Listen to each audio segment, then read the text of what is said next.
Mr. Chairman. Latz?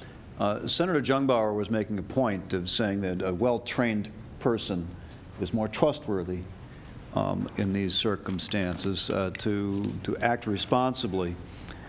And I would agree. In fact, I would say that our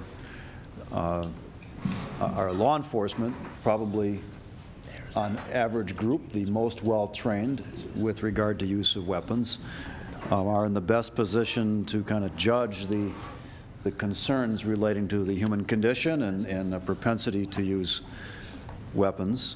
But if all 4 of our immediate border states do not have the standards for issuing a permit that Minnesota has, it seems to me we are, by the provisions in this bill, we are simply encouraging everyone who gets denied a permit application in Hennepin County or Ramsey County or Scott County or Washington County or any other county in Minnesota to drive 15 minutes from here, apply in Wisconsin, turn around and come back in here with their permit. It would effectively completely blow up the permitting statute that was the political premise and the substantive premise for the passage of the permit to carry bill a number of years ago. So for that reason alone, it completely, the bill in front of us is just, I have to say it, ridiculous. It undercuts everything that probably all these people were saying in the arguments 5 years ago or 6 years ago, whenever it was we passed the permit to carry bill, which only goes to point out that you know, you give an inch, they'll take a mile. Just a matter of time before they got what they wanted then. Now they're coming back and saying we don't need that anymore. Let's just continue to reach further.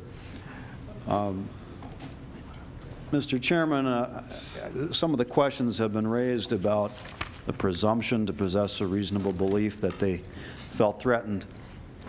And I would note that it's not just a person who is in fact unlawfully entering a structure by force or by stealth, but also attempting to enter. So if you had the situation, as Senator Goodwin noted, where you are in a state park and there are a bunch of tents around, or there are RVs, and even though the law prohibits drinking in state parks, everyone who's been there knows that that law is honored in the breach. And someone goes to the bathroom at 2 o'clock in the morning and comes back with a flashlight, and oops, they try to walk into the wrong tent. Probably everyone who has camped in a state park has seen that or experienced it personally, or been the one who made the mistake trying to get into the wrong tent. Sounds like this will be an excuse.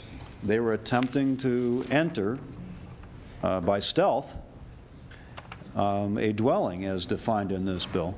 What if someone is on Ambien and is sleepwalking? And we've had, these issues are legit. They've come up in law enforcement before. Prosecutors have had to make these decisions about whether to, you know, what to do with suspects that, you know, who are on Ambien, or if we have medication interactions, as someone is temporarily not thinking clearly, or on either side of the gun barrel.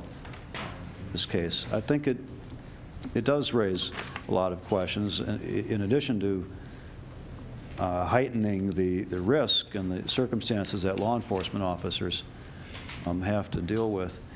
I just think, I mean, even the testimony said we don't want to have people who feel threatened to needlessly hesitate when deciding what to do. Well, some have suggested this bill shouldn't be labeled the shoot first, ask questions later bill, but I wrote this down.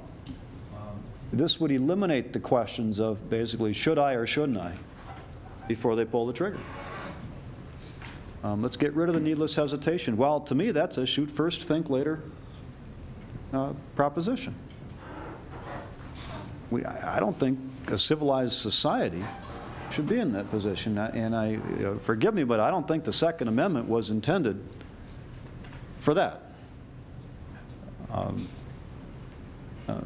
Members, I think the hypocrisy of everyone on this committee constantly saying we will do everything we can to support law enforcement and routinely voting lockstep with what the sheriffs and the police and the MPPOA want, and then coming in here today and saying we're going to ignore their advice on this one. Unfortunately, it discredits, I think it discredits the political position of those who vote that way tonight. This is a bad bill on so many fronts that it distorts the concept of castle doctrine well beyond. If we want to go back historically, look at what castle doctrine meant. Didn't mean anything like this. This has no business in a modern civilized society. We ought to vote this bill down.